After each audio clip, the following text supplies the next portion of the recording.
You wake up, and before your eyes even open, the weight hits you. It's not just the physical exhaustion of another early morning, it's the spiritual dread of returning to a place that feels like a tomb for your potential. You hate your job, not in the way people complain about a bad lunch or a long commute, but in the way a prisoner hates the walls.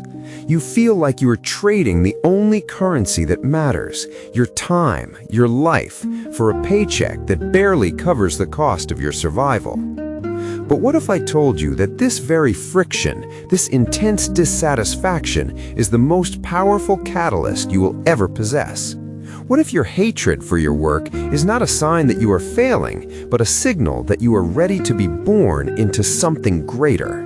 The first inspiration is the philosophy of the stonecutter's patience. In the Zen tradition, we often speak of the masterpiece that exists inside the uncarved block. You are currently in the quarry. Your job, as much as you despise it, is the hammer and the chisel. It is not the destination, it is the tool of your refinement. Every hour you spend doing something you dislike, you are actually learning the most difficult skill in human existence, the ability to maintain internal sovereignty in an external storm. If you can find a way to be focused, disciplined, and even excellent at a job you hate, you are developing a level of mental fortitude that those who love their easy jobs will never know. You are becoming unbreakable. When you finally step into the work you were meant for, you will have the endurance of a marathon runner entering a sprint. We often fall into the trap of thinking that our real life starts when the clock hits 5 or when the weekend arrives. This is the second inspiration, the illusion of the waiting room. If you treat your work hours as dead time, you are effectively killing 40 hours of your life every week. Even in a job that feels soul-crushing, there is a way to reclaim your agency. Stoicism teaches us that we do not control the situation, only our response to it. Your boss might be a tyrant, the tasks might be repetitive, and the environment might be toxic, but they cannot touch the inner citadel of your mind unless you let them. Treat your job as a laboratory for your character. If a coworker is rude, practice patience. If the work is boring, practice deep focus. You are not working for the company anymore. You are working for your own evolution. The paycheck is just a subsidy for your personal development. Third, consider the inversion of purpose. We are taught from a young age to follow our passion, but sometimes the greatest clarity comes from following your anti-passion. Knowing exactly what you hate is a violent, beautiful form of clarity. Most people drift through life in a gray area of it's okay or it's fine. They are comfortable enough to never change, but miserable enough to never be happy. They are stuck in the golden handcuffs. Your hatred is a gift because it is uncomfortable. It is a fire under your feet that will eventually force you to jump. Use that discomfort. Every time you feel that surge of resentment during a meeting or a task, don't try to suppress it, channel it. Let it fuel your late-night study sessions, your side projects, and your exit strategy. Your hatred is the engine, your future is the destination. About 5 minutes into this journey, you might feel the weight of the sunk cost fallacy creeping in. You've spent years in this industry. You have the degree, the seniority, the pension. To leave feels like admitting defeat. But this is where we must introduce a logical pivot. If you're on a train heading in the wrong direction, it doesn't matter how long you've been on it or how much the ticket cost. The most rational thing you can do is get off at the next stop.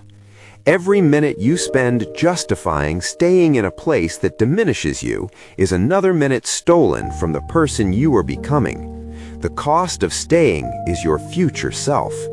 Which debt would you rather pay? The loss of the past or the sacrifice of the future? The fourth inspiration is the micro-mastery in the mundane. In Zen practice, there is no distinction between high work and low work. Sweeping the floor can be as profound as meditation if done with total presence. If your job involves repetitive data entry or cleaning or basic service, do it with the precision of a master, not because the job deserves it, but because you deserve to be a person who does things well. This is not about being a good employee, it is about being a great human. When you commit to excellence in a job you hate, you break the power that the job has over you. It can no longer make you miserable because you have turned the work into a ritual of your own excellence. You are the master of the moment, regardless of the task. Fifth, let us look at the alchemy of the paycheck. Most people see their salary as a reward for their time. Change that perspective. See your salary as venture capital for your soul. Every dollar you earn from this job is a resource you are extracting from a system you don't believe in to fund a life you do believe in. When you view it this way, the job changes from a prison to a supplier. You are an undercover agent, gathering the resources necessary to launch your own revolution. Save aggressively. Invest in your skills. Buy the books, the courses, the equipment that will set you free. Every hour you work is another brick in the wall of your future independence. You aren't working for them, you are using their resources to build you. Sixth is the perspective of the centuries. Imagine looking back at this moment in your life from the age of 90. Or better yet, imagine a historian looking at your life 100 years from now. This period of struggle, this unliked job, will be a single paragraph in the epic story of your life. It is the Act 2 struggle that makes the Act 3 victory meaningful. A story without conflict is not worth reading. You are currently in the middle of the conflict. The tension you feel is the narrative necessity of growth. Without this friction, you would never have the strength to achieve what comes next. Embrace the struggle as the necessary seasoning for your eventual success. By now, you might be asking, how much longer can I take this? This leads to our seventh inspiration, the power of the definitive deadline. Hatred for a job is only soul-crushing when it feels infinite. If you think you will be there forever, you will suffocate. But if you set a hard date for your departure, 6 months, a year, 2 years, the entire experience shifts. Suddenly, the unbearable becomes temporary. You can endure anything if you know when it ends. Once you have a date, you stop being a victim and start being a visitor. You are just passing through. The bad coffee, the annoying meetings, the pointless reports, they become comical because you know you are leaving them behind. You can smile at the chaos because you are already halfway out the door. Eighth, we must discuss the camouflage of the creative. Many of the world's greatest thinkers, writers, and artists had day jobs they didn't particularly enjoy. Franz Kafka worked in insurance. T.S. Eliot was a banker. They used the structure and boredom of their jobs to protect their creative energy. A job that doesn't demand your soul can be the perfect cover for a mind that is elsewhere. If your work is unchallenging, use that mental bandwidth. While your hands are busy with the mundane, let your mind be busy with the magnificent. Compose poems, solve problems, or plan your future in the silence of your own thoughts.